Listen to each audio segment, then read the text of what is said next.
Hello. I was tagged by Graham Matthews in a favorite people book tag. It was kind of a fun discovery because I was literally just watching the video and got to that part and was like, oh. And he said some really, really nice things about me, which I don't know if they're all true. Like, oh, it was super smart. I don't know about the getting the smartness or anything. I don't claim, but anyhow, thank you. And I'm going to participate. Really appreciate the mention. And Graham's got a really great channel. Really, really wonderful. He did this thing not too long ago. It was like this off the top of my head video, and there were moments in that I was like, I laughed so hard at some of his responses. It was really great, and I owe him a video anyways because he did like 10 books to read before you die, which was really, really super inspirational.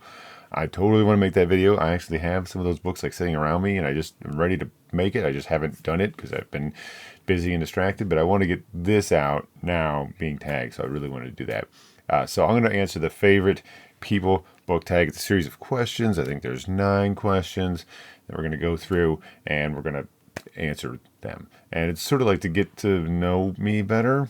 So that's what this is. The first question is, name your favorite writer or author. For me, that's Gene Wolfe. But I've said that many times. I think he even said, Graham in his own videos, is like, oh, I've probably said this 100 times. And so to kind of branch out a little bit and to offer another writer as well, probably Larry McMurtry was the other one I would mention. I did a video on his last picture show, which is really good. He also has got like Leaving Cheyenne, which is a great book. I really love his Berrybender Chronicles, which is it's all about this English family who comes to the United States to go on this hunting trip. It's like a 4-book series. This is all set about a little after the time of Lewis and Clark. Really, really good. Larry McMurtry's probably best known for Lonesome Dove. That's the thing everybody does. And I've actually not read Lonesome Dove itself. I've read a couple, I think the book before that, Dead Man's Walk, I think, which is in that series, same characters. I just have never gotten to Lonesome Dove. So eventually, soon, hopefully. But I want to reread the Berrybender books first, and I really love that series. So Larry McMurtry just writes such good character development. I mean, I've never read anything by him that I wasn't in love with. And Gene Wolfe, obviously, science fiction writer, just love his stuff. Really, really great, interesting stuff that he writes about. So those are 2 that I like. There you go. Let's move on. Number 2, name your favorite comedy actor or stand-up comedian. Okay, so this, I don't know why, but I had a couple things, I guess. And all these are going to be, like, I'm supposed to name one. This is not going to happen. It's just too much. So Robin Williams is probably, after I thought about it, who I would say. I grew up with, like, Popeye or whatever that movie. I really loved that movie as a kid. And he has a bunch of other stuff that I like, but he's also, like, a really great, like, dramatic actor. And also, if you ever watch Robin Williams, like, he could just do comedy just, like, at any moment. Somebody like, just be funny. And he's like, boom, funny right then. He's like, just does crazy, silly stuff. It's just amazing. Just like fascinating to watch him. You just can't look away. Just like, I just want to see you do more. And like I said, a great dramatic actor in a sense too. I mean, if you've never seen his movie, What Dreams May Come, which is based on a Richard Matheson story, it's really worth your time. I've seen that movie multiple times. I haven't seen it in a while. I want to see it, but I don't know that I can. It's super intense. I have a super intense reaction to that movie. Like I need to have like a glass of water right next to me when I watch that movie because so much water will come out of my face. It is insane. That movie is amazing. I don't know what it is about that movie, and he just plays it so pitch perfect. It's just such a great movie. And Robin Williams is just a really cool actor and very funny. Another person who I'd mentioned would be Rowan Atkinson. Everybody probably knows Rowan Atkinson for Mr. Bean. I really enjoy Rowan Atkinson for his Blackadder stuff, especially the like Elizabethan stuff and the stuff that's set during World War One. That stuff is immensely funny. If you've got a chance to watch it, if you've not watched it, it's really, really, really great. That also makes me want to bring up Alan Alda and like MASH, which MASH is amazing. I could watch MASH all day. If MASH was on TV, I'd just be like, oh, just watch MASH. Yeah, so good. Alan Alda is very charming, and super smart. I love listening to him talk about stuff. So I like Alan Alda too. But if I was going to do a stand-up comedian, the one that I think of that is like, who's a stand-up comedian I like? And I just think it's James Acaster. Is a British comedian, kind of pretty recent. Super, super funny stuff. Like I just randomly came across him doing some stand up or sometime, and I was like, oh my god! I was like, to my wife, you need to watch this. This is hilarious. So I watched a lot of it, him doing stand up or just like doing like those some of those British TV shows. Super funny. Definitely go check out his stuff. That was way too many answers for one question. We're gonna move on. Favorite dramatic actor. This one I narrowed myself down. Paul Newman. Paul Newman. It's Paul Newman. I just absolutely love Paul Newman. I love the movie Cool Hand Luke. If I was pressed to say what is your absolute favorite movie, I probably would say Cool Hand Luke. And I just love him in that. And Butch Cassidy and the Sundance Kid. Oh my God. He's a great actor. Love his stuff. So good. And those movies those movies I've watched Cool Hand Luke, I don't know how many times. Maybe, I don't know if I've watched it 100 times, but I've watched it a lot. And Butch Cassidy and the Sundance Kid is amazing too. Just absolutely love Paul Newman. Favorite political figure. I totally get what Graham was going after, where I don't really want to get political on here, and I don't really want to talk about politics. And I was like, I don't really know how I'm going to answer that question. I thought for a second, and then I was like, oh, I actually know my answer. It's very easy. It's Jimmy Carter, but it's not for political reasons whatsoever. It's I saw this like documentary or special sometime about how Jimmy Carter went to third world countries because he said like, let's see if we can eliminate a disease or something, and like make the human condition better. And so he looked at like parasites that only affect humans. And he's like, let's eliminate this parasite. So he made it sort of like a mission. I don't know how much of it was just him and how much it was like him having a foundation or being part of it, to get rid of the guinea worm. If you don't know what the guinea worm is, I don't want to get like graphic and talk about it or anything, but essentially like that symbol, that medical symbol, where it's like it looks like a snake kind of wrapped around a stick. It's not the one with the two snakes wrapped around. That's something else. This is just the single snake. It looks like a snake. It's actually a worm wrapped around a stick. That's actually a guinea worm. And that is a parasite that only affects human beings. It only lives in humans. It only attacks humans. It has zero value to the ecosystem. And so he made it kind of his mission to sort of eliminate this human parasite in these third world countries. And like, I don't know that it's 100% eliminated, but like they've really depleted it. It's very difficult to get rid of because of its life cycle. And we're not going to get into all that because I don't want to drive people away who are interested in hearing about that stuff. But really kind of fast. Check that out if that sounds interesting. It actually is really, really cool. I couldn't tell you what documentary or special that was that I saw, but it was super informative and really fascinating. So that would be it. It would be Jimmy Carter for that reason, for somebody who's trying to make the human condition better. And I'm like, I just got to get behind that. That's just awesome. When he's out there, just trying to make a difference. And I think that's, we could all do that, right? Good job. Favorite writer or director. This was also difficult for me because I usually don't think about that for some reason. And then I thought, oh, wait, I think I do know. Masaki Kobayashi. And he's the director of Kwaidan and of Harakiri. Kwaidan, I'll probably have a video kind of sooner talking about Kwaidan, which is like this movie about Japanese ghost stories. Really, really, really great. Maybe one of my favorite horror films of all time. That and the original 70s Suspiria by Dario Argento. I think I like the Suspiria better as a horror movie, but Kwaidan as a movie I like better. Did that movie, did Kwaidan, and then also Harakiri, which I watched for the first time last year, and it's just an amazing movie. It's a historical Japanese movie, black and white. It's about ritual suicide. It's all about this thing that was going on at the time in Japan where all these samurai were sort of ronin. They didn't have any master, and they sort of didn't have an honorable way for them to live. These samurai would go to the estates of more wealthy samurai and ask if they could use their estates to commit ritual suicide to honorably kill themselves, right? So they could preserve their honor, which was extremely important. The movie opens with these people in this estate complaining about all these ronin coming around, and they're sort of pulling this thing like, oh, I want to commit suicide in your place and everything, but they really are just hoping that the lord of the estate would sort of feel sorry for them and give them a gift of money so that they didn't have to do this. That definitely plays into the plot of the story. It becomes really interesting when somebody shortly after this shows up wanting to commit harakiri at this estate. Emotionally moving movie. Really, really great. Sorry, that's a total detraction. This is not what I was supposed to do. It's a great movie, though. You should go see that movie. It's so good. Moving on. New discovery. The newest thing that I got into and I'm interested in and really loving is Gundam, the anime. Yes, if I for a long time kind of was like, oh, I don't know, I'm not super into mecha stuff. I kind of like it, but I'm not super into it.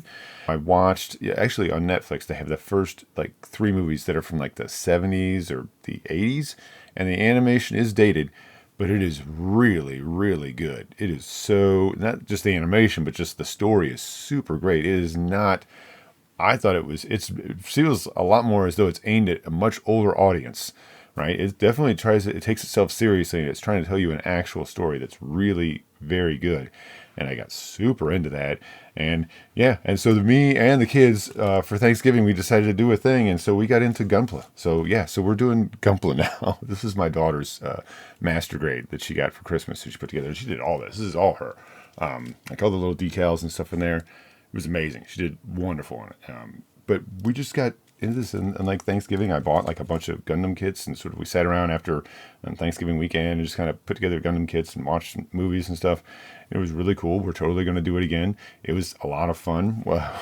So, and if you've never tried Gunpla, it's very, very welcoming. There's various different like levels that you can engage with it at. It fits a similar need to like Lego, putting like stuff together with Legos. And when you're done, you have this really cool model, I guess, that you could put into a shelf or something like that. I actually bought the manga that sort of like retells that first initial story. Super eager to read it and talk about it on here.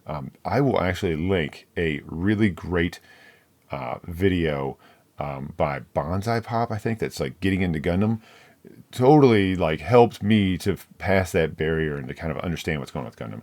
I'm telling you, it's fun. It's great fun. It's a super good thing to do with kids or just as adults. It's like, hey, let's come over and hang out and let's get into some model kits. This is like super easy. It's way more fun than it has any right to be. Favorite musician or singer? This was super easy. Sting. It's Sting. Absolutely Sting. I have loved Sting for a long, long, long time. And Sting is a very welcoming musician to like if you like to read, because a lot of Sting's music is stories. A lot of his stuff is actually a story that he's telling. And so you're getting this little narrative out of all these little songs. I love his stuff with the Police. And then his solo stuff is really great too. The Dreams of the Blue Turtle, which is one of his very early solo albums from the 80s. The song Moon Over Bourbon Street is literally the song that Sting wrote after he read Interview with a Vampire. And then you listen to that song, and that song is amazing. There's this part in the music very early where you hear this trumpet kind of in the background, and the trumpet sounds like a witch cackling, played by Branford Marsalis. And Branford Marsalis was for a while the head of the Tonight Show band with Jay Leno. So he was a very prominent jazz musician. His whole family, the whole Marsalis family is. At least I think a lot of them are. I know his brother Wynton Marsalis is a very accomplished jazz musician. Some really, really, really great jazz. Actually, if you're looking for some music to put on while you're reading, go get Wynton Marsalis's, I think it's Round Midnight or something like that, or I'll put it in the thing. I'll find the title and put it down there. That album is amazing. Just really great, smooth, like just, not, I don't want to say smooth jazz, because it makes you think like elevator music or like Kenny G or something. It's not like that at all. It's like this kind of smoky, just sort of like late night, kind of feel. I don't know. It's just perfect. Just so perfect. I'm pretty sure there's a video on YouTube with Wynton Marsalis playing like Happy Birthday, the song Happy Birthday, but putting like a New Orleans jazz sort of thing on it. Ooh, so good, so good. My daughter makes fun of me whenever I talk about stuff like this. She goes, "Oh, Barry Benson, like the guy from B Movie, oh, you guys want to listen to jazz?" She does that stuff all the time to me. And I was like, you know what? Oh, and there was, wait a minute, there is another one. Townes Van Zandt, who's like an alt country musician from the 70s and 80s. Ooh, wow, I just recently discovered him, and man, oh man, oh man, is it so good. So, so, so good. Again, his music sort of tells a story. There's a story involved in it. For something more modern, there's a band that I really love that does sort of like alt jazz, which is The Comet is Coming. Ooh, man, is that good stuff. Oh, I put that stuff on all the time. Man, oh man, it's so good. The Comet is Coming and it's also an amazing name. I just love that name. That's it. See, I have too many answers. Here we go. Not exactly stealing Graham's answer, but I'm absolutely like, when he started saying what his answer to this question, I was like, oh yeah, that would be my answer too. The biggest inspirational person, he said for him, it was his wife. It is absolutely my wife for me. Absolutely. The most wonderful person I've ever met in my entire life. And I like want to spend every minute that I can with her. She won't tolerate me that much, but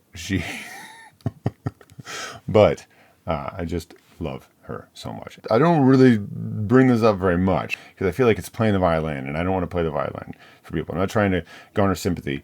Well, I'm a widower, right? So my first wife passed away in 2013, and I met my current wife about a year after. And I was like, had no interest in romance or long-term relationships or anything, just whatever. And she completely had no regard whatsoever for my feelings and made me fall in love with her. Like, I really did not, I was not interested in a relationship, was not interested in falling in love again or anything like that. I just didn't have any interest. I didn't have that in me. It was too, everything was too hard, right? Had 4 young children, and I just couldn't do that. And yeah, she had zero regard for my feelings. She's like, no, and I just fell madly and very quickly in love with her. And it has been the most wonderful past 10 years of my life. She's just wonderful. And she's also like superhuman.